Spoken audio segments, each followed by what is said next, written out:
A Marine's duty is to never leave a man behind. But what happens when it's the Marine himself who vanishes from one of the most secure bases in the world? In 2011, Corporal Henry Walker walked off the training grounds of Camp Pendleton and was never seen again. No blood, no struggle, just a trail of footprints leading straight toward the sea. But what if that night didn't end in the ocean? What if it ended in silence? Welcome to Dark Truth, where reality and conspiracy collide. Tonight, we open the case file of the lost Marine and what the U.S. military doesn't want you to know. The calm before the disappearance. The morning of May 18, 2011, began like any other at Camp Pendleton, the sprawling Marine Corps base on California's southern coast. Corporal Henry Walker, a 27-year-old communications specialist, started his day early, chow at 0500, training inspection at 0600. He was described by his peers as quiet but focused, the kind of Marine who didn't need to speak to command respect. That afternoon, he was seen cleaning his locker, folding his uniforms with textbook precision. But something seemed off. His best friend, Lance Corporal David Ruiz, recalled Henry staring out toward the cliffs, watching the Pacific waves crash against the rocks. He kept saying the radio's been acting weird, Ruiz told investigators later, like he was picking up messages that weren't supposed to be there. At 1900 hours, the unit completed drills. By 2130, Henry told his bunkmates he was heading to the comms tower to check the frequency logs. It was the last time anyone saw him alive. The next morning, his bunk was neatly made. His ID badge, wallet, and dog tags were gone. But his rifle, something no Marine would ever leave behind, was still in its rack. That triggered an immediate base lockdown. What they found next would puzzle even the most hardened military investigators. Footprints leading from the tower to the cliff's edge, and then nothing. The trail ended abruptly, as if he had vanished mid-step. But in his locker, taped beneath a loose panel, investigators discovered something stranger. A handwritten note, barely legible in pencil. It read, "They don't want us to hear it. If I'm gone, check Channel 19. The signal that shouldn't exist. Military investigators immediately seized the base's communication equipment, focusing on Channel 19, the frequency Henry had mentioned in his note. Officially, Channel 19 wasn't in use. It was a decommissioned frequency since 1998, meant for testing before being reassigned to civilian air traffic. Yet when technicians tuned in, the air crackled with static, a low, pulsing distortion that rose and fell rhythmically, almost like breathing. At 3:19 a.m., one officer reported hearing faint Morse-like clicks beneath the interference. When decoded, the message was chillingly simple. Stay below. Do not respond. The base immediately treated it as a potential signal hijack or enemy interference, but there were no foreign transmissions detected anywhere near the Southern California coast. Meanwhile, Lance Corporal Ruiz, Henry's closest friend, began conducting his own quiet search. He sneaked into the communications logbook, and there it was, entries made after Henry's disappearance. Each page was signed H. Walker. The timestamps matched moments when Channel 19 emitted the mysterious clicks. The logs contained cryptic phrases. Times signal under us. Times they're repeating the same orders. Times the waves aren't ocean. They're commands. Base command grew uneasy. The higher-ups, fearing classified breach or psychological breakdown, issued a gag order. But rumors spread fast. Some Marines claimed their radios would switch to Channel 19 on their own during night patrol. Others said they could hear footsteps through their headsets, pacing, slow, deliberate. One night, Ruiz recorded the sound. When he played it back, the footsteps turned into voices. He ran spectral analysis, and the result froze him. The audio waveform spelled out a pattern identical to Henry's heartbeat signature from his medical file. Somehow, his heartbeat was being transmitted. Where the ocean hides what man builds and forgets. The official story said Camp Pendleton's coastline was off-limits due to live-fire exercises. But veterans knew another reason. Beneath that calm stretch of Pacific blue lay a submerged testing facility, sealed since the early 1990s. After Ruiz's disturbing audio discovery, he was convinced Henry's signal was coming from below, not from any external source. So one fog-heavy dawn, he enlisted 2 off-duty divers from the base, Corporal D'Angelo and Private Frost, and ventured into the restricted sector marked Zone Delta. The coordinates, the same ones scribbled in Henry's old field journal, circled in red. 18 degrees 20 minutes 12 N, 117 degrees 30 minutes 42 W, beneath the sleeping sea. As they descended, visibility dropped to almost nothing. Their dive lights cut through murky green, catching flashes of rusted steel, parts of a forgotten underwater structure. Then D'Angelo's voice crackled through the comms. "I see something, like a hatch." Stamped across the metal door, U.S. Navy Bioresearch Project 1976 to 1991, classified. Ruiz's pulse spiked. He checked his depth gauge, 119 feet. The same number appeared repeatedly in Henry's notebook, written beside the words. That's where they kept them. When Frost brushed the hatch, the water around it began to shimmer, faint electromagnetic distortion. Their compasses spun wildly. Seconds later, Ruiz's radio hissed. Channel 19 activated by itself. Through static came a voice, garbled, watery, but unmistakably human. "Corporal Ruiz, turn back." It was Henry Walker's voice. The 3 men panicked. D'Angelo tried to resurface, but his oxygen alarm blared, malfunctioning. Frost's light flickered out. Ruiz, trembling, aimed his camera toward the hatch, capturing a brief, ghostly reflection.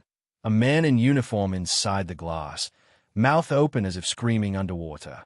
They made it back to the surface, gasping, half believing it was nitrogen narcosis or hallucination. But when Ruiz checked the footage later that night, the timestamp showed something impossible. The recording was dated March 4, 2011, 2 days after Henry's disappearance. And the reflection in the glass. It wasn't Henry. It was Ruiz, staring back at himself. What the ocean doesn't swallow, it remembers. Following the dive, Ruiz became obsessed. Sleep was impossible, not after hearing Henry's voice calling from the deep. He replayed the dive footage dozens of times, slowing each frame until the static itself seemed to breathe. That's when he noticed something. At the 15:37 mark, right before the hatch reflection, a faint shape drifted past the lens. Not a fish, not debris, a human figure, suspended motionless in the dark, tethered by something metallic to the sea flue. He sent the footage anonymously to a retired Navy technician named Eleanor Cade, a whistleblower who once worked on Project Nautilus, the secret bioacoustics division rumored to exist under Pendleton. Her reply was immediate and chilling. "That wasn't a body. That was one of ours. You were looking at the echo unit." Cade explained that during the late 1980s, the military had been testing neural echo mapping, a technology meant to send communications through low-frequency sound waves, capable of penetrating deep water and even geological structures. To stabilize the signals, they experimented with living transmitters, soldiers trained under sensory deprivation, their neural frequencies altered through prolonged exposure to sound. Most subjects broke within weeks. Some, like Henry Walker, didn't break, they changed. In 2011, Henry had volunteered for a classified communications experiment. He told his sister in an email, "If this works, they'll be able to talk to submarines from anywhere on Earth, even from the ocean floor." After his disappearance, all files on the project were scrubbed, and the lab was supposedly shut down. But Cade claimed otherwise. The lab's still active. They never stopped listening. Only difference is, now they're hearing something else down there. When Ruiz pressed for more, Cade sent one final message, a corrupted audio file labeled echo_log_07.wav. The sound was a deep, rhythmic pulse, like sonar, followed by a distant, muffled cry. Then a voice, almost human, whispered through distortion. "You can't wake them. You can only join them." Moments after Ruiz played the file, his laptop camera flickered on by itself. He yanked the battery, heart pounding, but it was too late. When he rebooted, the file was gone. In its place was a new folder titled Walker Transmission. Inside, a single line of text. "Ruiz, 119 feet. Some signals are meant to be received. Others are warnings. By the time Ruiz decoded the phrase 119 feet, it had already spread through online forums dedicated to unsolved military disappearances. Most dismissed it as coincidence, a reference to the depth of the bay, maybe even the last dive coordinate. But Ruiz knew better. The number wasn't a depth. It was a location marker, a grid point beneath Camp Pendleton's restricted sonar field. 2 days later, at 2:19 a.m., an anonymous IP address uploaded a 32-second clip titled Walker_feed_01.mp4 to a hidden data server. No metadata, no traceable origin. The video was silent until the 9-second mark, when a faint sonar ping broke through the static. 3 long pulses, 1 short, then a distorted voice, repeating through the noise. Testing channel link. Walker, alive. Walker, awake. Then silence. But the coordinates visible on the screen aligned perfectly with 119 feet north of the Pendleton Research PO. Ruiz made one final trip. Armed with a waterproof recorder and an unregistered dive drone, he descended into the bay at dawn, beneath heavy fog and under strict no-entry orders.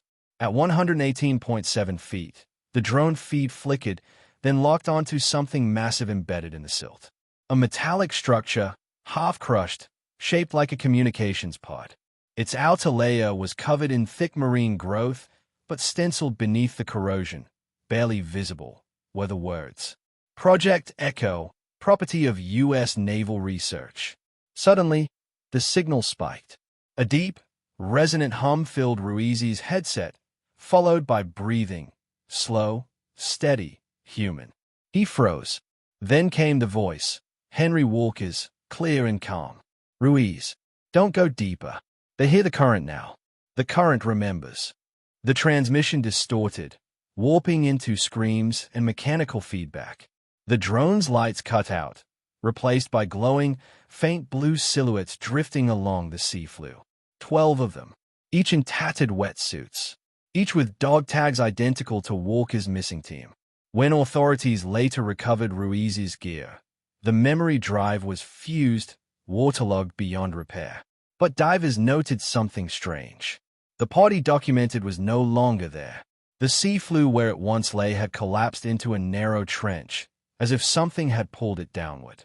A month later, military channels intercepted a brief radio burst near Catalina Island, same frequency as Walker's last call. The message repeated twice before vanishing completely. Echo unit stable, awaiting new signal. To this day, the U.S. Navy has not commented on any Project Echo or Henry Walker's disappearance. Camp Pendleton's restricted bay remains off-limits, with new sonar buoys marking the zone. But locals still talk of the nights when the ocean hums with low vibrations. And if you listen closely enough, beneath the static and the waves, you will hear soldier whispering. It's not deep enough yet. The sea doesn't bury secrets. It preserves them.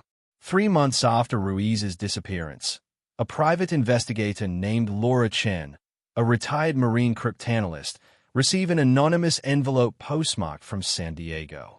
Inside was a waterproof SD card wrapped in an old map of Camp Pendleton's coastline, with 3 words scrawled in blue ink.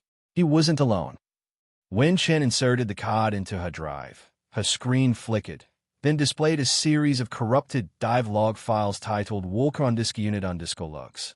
The earliest entries were routine, sonar calibration, pressure testing, wave current notes. But the last 3 recordings were different. They contained audio. Visibility near zero, sonar readings inconsistent. Feels like something's under the ridge. I'm hearing it again. That low tone, like the water itself is vibrating. A long pause. A faint hum fills the background, low and rhythmic, like a heartbeat echoing underwater. Then, another voice cuts in. It's not from his comms unit. You are now at depth now, Corporal. The recording ends in distortion. Command's ignoring our reports. They think we're chasing feedback. Ruiz says this frequency. It's not bouncing, it's absorbing. Every time we transmit, it gets stronger. Like the ocean's listening. Long pause.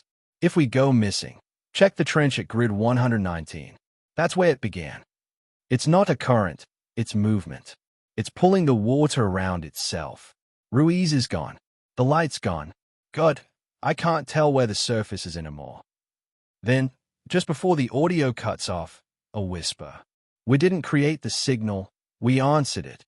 Laura Chen tried to trace the card source, but found no fingerprints, no post office record, and no return address. Days later, her apartment was quietly searched, files deleted, hard drives gone. Neighbors reported unmarked black SUVs outside her building. When she went public through an independent podcast called Darkwave, her episode was taken down within 24 hours. But thousands had already heard it. Enough to spread the name Project Echo across online forums once again. The military denied everything. But the following week, a deep-sea cable near Camp Pendleton ruptured, releasing a pulse so powerful it disrupted communications along the California coast for 6 minutes. The pattern of that pulse, once decoded, matched the sound in Henry Walker's dive log. And somewhere off the coast, beneath 119 feet of Pacific water, sonar buoys still record a faint rhythmic beat. Like breathing. In and out. Steady. Waiting. When the government buries something, it's never deep enough. In 2016, 5 years after Corporal Henry Walker's disappearance, a classified data breach rocked the U.S. Navy. A whistleblower, only identified in leaked correspondence as Agent Kilo, released 47 pages of declassified intelligence to a journalist at the Sentinel Wire. The file was marked Project Echo, Acoustic Neurology Division. Status, terminated, officially. Location, Camp Pendleton Sector Delta 9, offshore containment site. Within the documents were references to a psychological weapon experiment designed to test how low-frequency sound waves could alter human cognition and group behavior underwater. The program's hypothesis, that exposure to controlled sonic patterns could induce suggestion, shared hallucination, and even group synchronization, a phenomenon military scientists called cognitive tuning. And Henry Walker had been part of the human testing phase. Researchers noted that frequencies between 18 to 19 Hz, just below the range of human hearing, caused intense unease and panic. But when combined with certain harmonic tones, they could trigger memory recall, dreamlike hallucinations, and shared sensory overlap among test subjects. In one internal report, Lieutenant Colonel Stephen Rhodes wrote, "The divers report identical dreams, identical fears, as though they are tuning into a single consciousness beneath the waves. The sound isn't just heard, it's felt." In March 2011, Project Echo's lead scientist, Dr. Miriam Hall, initiated a deep-water trial using 5 subjects, all Marines trained in underwater operations. Walker and Ruiz were 2 of them. The logs revealed a disturbing sequence. Each subject began experiencing time distortion, blackouts, and perception collapse after exposure to the tone. 2 suffered cardiac arrest. 1 went permanently catatonic. By the 4th test, the experiment was abruptly terminated. Officially, the cause was equipment malfunction. But internal memos revealed something far darker. The sound system reactivated itself post-shutdown. No command input detected. It broadcast autonomously for 7 minutes, 49 seconds. All 5 biometric signals ceased simultaneously. Military command sealed the facility within 48 hours, flooded the lower decks, and issued a public statement framing the deaths as a dive training accident.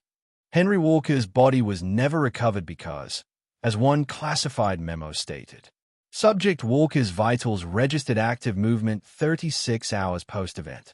Origin, unknown. In other words, they thought he was still alive. Just not he. Agent Kilo's final drop included a short, corrupted video, a dimly lit corridor in the offshore containment site.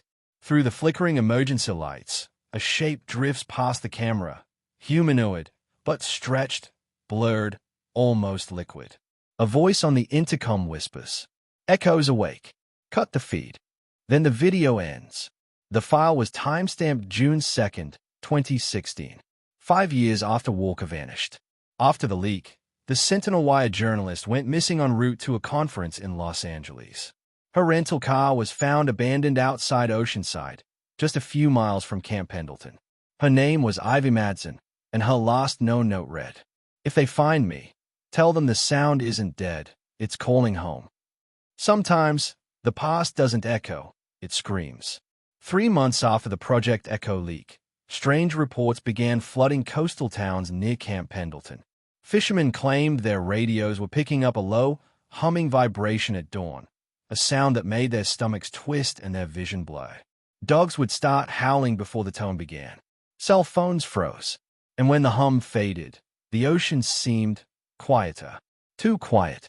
One Coast Guard logbook entry simply read, 3:42 a.m., audible interference. 3:44 a.m., birds vanished from radar. 3:47 a.m., I heard someone whisper my name over Channel 6. But I was alone. Scientists first dismissed it as underwater seismic noise. But acoustic expert from UC San Diego confirmed something chilling. The frequency matched the Project Echo tones from 2011 right down to the subsonic modulation pattern. Only one difference. The new signal was broadcasting itself from offshore coordinates once listed as the Echo test site. Satellite data revealed a faint light signature beneath the waves, about 60 feet below sea level, pulsing rhythmically, like a heartbeat. Divers sent to investigate reported severe nausea and disorientation. Their body cameras, however, recorded something else entirely, a chorus of human voices echoing under the water, murmuring in sync. The words, when isolated by software, translated to one phrase repeated endlessly. Wake up. Locals exposed to the sound began showing identical symptoms: sleeplessness, auditory hallucinations, and fragmented memories of places they'd never been. One man, a retired Marine named Alan Reeves, claimed to have seen Henry Walker standing by the pier, drenched and smiling. But the CCTV footage showed no one there. A joint task force known as Echo Recovery Division, ERD, was secretly formed. Their mission: trace and contain the sound before it reached populated areas. On December 5, 2016, a small research vessel called the Meridian went dark during a recording expedition near Tide Point Bay. The last message sent from the ship's deck microphone was a woman's voice whispering, "His hey, his humming." When the Coast Guard found the Meridian, it was adrift. No one on board, just a recorder still running, filled with 6 hours of static, and one recurring sound that, when slowed down, formed a rhythm identical to a human heartbeat. By 2017, similar low-frequency echo events were documented along the California coastline, Baja, Mexico, and parts of the Pacific Northwest. People started calling it the ocean's pulse. But deep inside Camp Pendleton, a private debrief note to the Navy's research division stated, "If the sound is spreading, it's not because it's being broadcast. It's because something under there is alive, and it remembers being human." The ocean returned one of its own, but not the way it took him. It was April 3, 2017, just before dawn, when a lone fisherman near Del Mar Beach reported a figure emerging from the surf, moving slowly, staggering as though learning to walk again. When lifeguards arrived, they found a man in partial marine fatigues, soaked and covered in salt crystals, his dog tags reading Corporal H. Walker. But here's the part that silenced the entire shoreline. Corporal Henry Walker had been missing for 6 years, declared presumed dead in 2012. Yet the man they found was breathing, cold to the touch, eyes unfocused, and skin pale with a faint bluish glow under UV light. At first, DNA and dental records matched perfectly. Every test said this was Walker. But within 48 hours, anomalies began to appear. His blood chemistry didn't align with human standards. Oxygen levels were almost double normal. His vocal cords had slight scarring consistent with prolonged underwater exposure. Yet there were no signs of drowning trauma. The strangest discovery came when his fingerprints changed, subtle ridge differences appearing day by day, as though his body was relearning what human skin should look like. When questioned, the man spoke little. But every time he was asked where he had been, he answered the same. Below the hum. The deep remembers. Doctors observing him reported a strange residue collecting on his skin during sleep, a fine, dark crystal powder that left behind a scent of iron and brine. Tests revealed it wasn't salt. It was a mineral compound found only in ocean trenches, and it was alive. When placed under microscope, the crystals moved, forming shifting geometric patterns, mimicking sound waves. One researcher fainted after realizing the pulse frequency within the crystals matched the same echo hum that had plagued the coast. Walker was immediately transferred to a secure wing of Naval Medical Research Facility Bravo. 2 days later, the entire wing went into lockdown. Security footage showed Walker standing in his room, staring directly at the camera. He whispered something that triggered an emergency alarm across all systems. The word was, "resurface." When guards entered the room, Walker was gone. No forced exit, no broken locks, just wet footprints leading to the wall and stopping there. Infrared cameras picked up faint body heat within the concrete for several seconds before it faded completely. In the following days, reports of new echo signals were logged, this time emanating from inland aquifers and reservoirs hundreds of miles from the sea. Whatever had come back wearing Henry Walker's face wasn't staying by the ocean anymore. A classified Navy memo, later leaked, confirmed Project Echo was officially terminated following the Walker incident. But internal communication hinted otherwise. Termination acknowledged. Observation continues. Phase 2, surface integration. It was signed with the same insignia found on the Echo experiment files, a spiral wave wrapped around an eye. When the ocean finally gives something back, it doesn't return it whole. 2 months after Henry Walker's second disappearance, something began to stir along the Southern California coastline. It started with the water, fishermen reporting tides that moved against the moon, and sonar buoys picking up patterns that weren't natural. Not waves, not whales, something pulsing like breathing beneath the Pacific. Then came the people. Hospital records from San Diego to Oceanside began showing patients with bizarre symptoms. Times blood that shimmered under UV light. Times elevated oxygen saturation. Times strange murmuring in sleep, always in rhythmic, sonar-like patterns. When doctors played back the murmurs through sound analysis software, a haunting realization emerged. Each patient's whisper aligned perfectly with the echo frequency recorded from the Black Hollow incident years earlier. It was as if the sound had found a new way to live, through human hosts. One patient, a Coast Guard officer stationed near Pendleton, began sketching spiral shapes over every wall of his hospital room. When asked why, he said, "Is surfacing. We have to help him breathe." Weeks later, a civilian radio operator picked up an encrypted naval frequency broadcasting from beneath Camp Pendleton's old bunker site, one that had been sealed off since the Project Echo scandal. The transmission lasted 9 minutes and 13 seconds. At first, it was static. Then a voice, soft, familiar, came through the interference. Phase 2 successful. The surface accepts us. The voice matched Corporal Walker's. Within hours, black vans were seen near the coast, removing radio equipment and silencing civilian broadcasters. Official explanation: communication interference testing. Unofficial truth: something beneath Pendleton had begun to communicate again, and the message was spreading. Satellite footage showed algae blooms spreading rapidly in geometric patterns along the coast, forming massive spiral shapes visible from space. Marine life washed ashore, perfectly intact, but their eyes were human-like, pupils dilated as though reacting to light for the first time. Locals began to panic when residents near the shore disappeared, leaving homes unlocked, meals unfinished, and one chilling pattern carved into door frames, the same symbol once seen on Walker's neck tag. And in every missing person's home, investigators found a glass of salt water, half full, still rippling, as if something had just surfaced. The government issued a public health advisory, claiming a viral hallucination linked to chemical leaks. But internal memos leaked online told a different story. Phase 3 will commence when atmospheric salinity reaches threshold. Subjects will not resist transformation once the hum synchronizes with respiration. The memo ended with a note in red ink, scribbled by hand. Walker isn't missing. Walker is everywhere now. Final footage, supposedly recorded by a beach security camera in Encinitas, shows the tide receding unnaturally fast.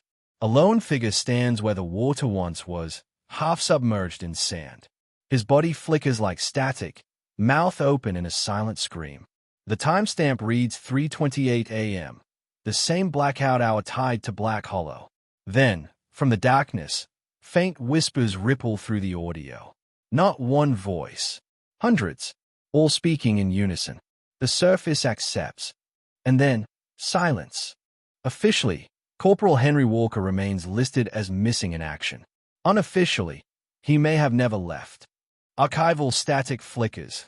The sonar hum fades in, low and rhythmic, like a heartbeat underwater. Project Echo was sealed, the documents buried, and every witness silenced.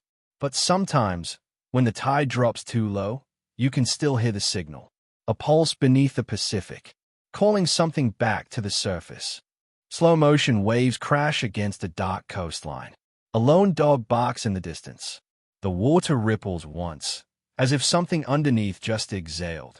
Maybe Corporal Walker was a victim. Or maybe he was the beginning. Fade to black. The sonar pulse continues faintly, then stops. Camp Pendleton officials have never reopened the case. No remains were recovered. The frequency, known as the Walker signal, was detected again in 2023. Soft echo of the hum returns for one final second. Then, silence. Maybe he uncovered something he was never meant to see. Maybe he was silenced to protect something bigger than one man's life. This was The Lost Marine. You've been watching Dark Truth. Subscribe, stay alert, and remember, every story has a version they don't want you to hear. Thanks for watching. Stay tuned for more, because there are more stories to uncover.